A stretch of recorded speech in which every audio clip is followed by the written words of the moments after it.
Bonjour à tous. En ce 4 mai, fête du Saint-Suaire, je suis heureux de m'adresser à vous, vous tous, en Italie, en France, partout dans le monde. Et j'ai choisi d'évoquer brièvement avec vous euh, la cathédrale du Suaire. Alors, non, pas la cathédrale Saint-Jean-Baptiste de Turin, et donc l'aspect théologique, mais la cathédrale scientifique, c'est-à-dire toutes les recherches et les controverses scientifiques. Et le cœur de cette controverse scientifique, vous le savez, c'est la datation par le carbone 14 du linceul de Turin. En 1988, un prélèvement a été effectué sur une extrémité du tissu, analysé par 3 laboratoires. Les conclusions ont été révélées 1260, 1390, soit exactement la fourchette dans laquelle nous pouvons attester avec certitude pour la première fois de l'existence du linceul.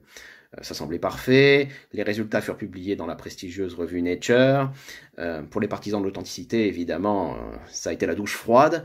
Pour les plus rationalistes, il s'agissait du triomphe de la science sur la religion, pour le dire de façon exagérée, la science étant toujours rigoureuse et reproductible, et la religion trop souvent superstitieuse et crédule. Une trentaine d'années plus tard, c'est-à-dire aujourd'hui, notre vision de cette cathédrale scientifique, elle est devenue beaucoup plus riche. Et les récentes découvertes que nous avons faites contredisent les certitudes émises dans l'article de Nature et elles participent à ce mouvement de fond visant à enrichir notre vision de la philosophie des sciences.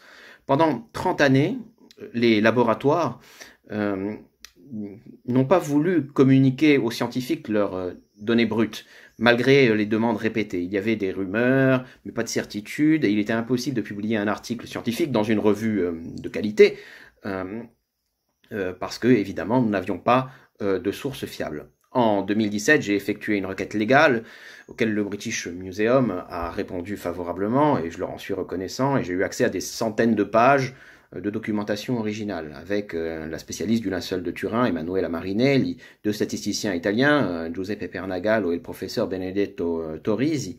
Nous avons analysé cette masse de documents et notre analyse, elle a contredit la conclusion parue pourtant dans Nature.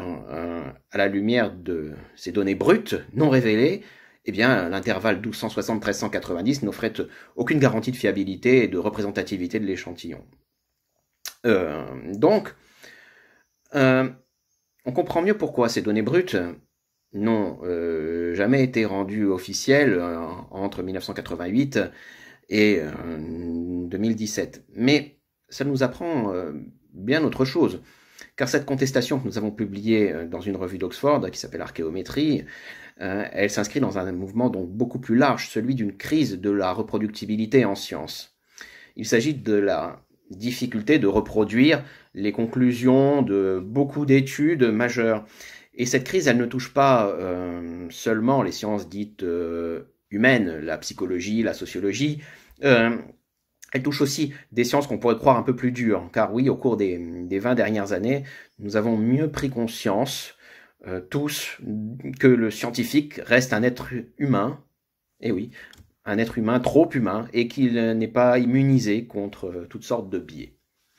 Mais alors me direz-vous, si Nature a pu accepter un article qui, disons-le, est aussi médiocre, qu'en est-il de nos autres connaissances sur le linceul? En effet, la dernière grande vague d'études, elle remonte à 1978, et nos connaissances correspondent-elles à la réalité? Eh bien, on ne sait pas trop. Cela relance l'intérêt pour de nouvelles études multidisciplinaires et l'énigme de la formation de l'image pourrait être rapidement résolue si nous avions une nouvelle vague d'études comme celle de 1978. Alors, de façon surprenante, les résultats si peu fiables de la datation au carbone 14, ils nous montrent à quel point le linceul reste un objet qui fait écho à notre époque matérialiste, qui la provoque. Ainsi, quand nous entrons dans cette cathédrale scientifique, nous réalisons combien ce drap reste, selon l'expression de Saint Jean-Paul II, un défi pour notre intelligence.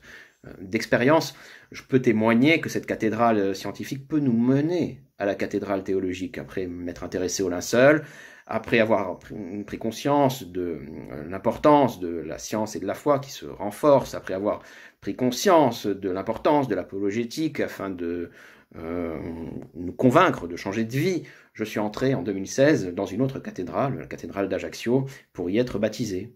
Et c'est aussi pour cela que nous devons fêter le Saint-Suaire, cette image silencieuse qui amène tant de personnes à répondre à l'appel de Dieu.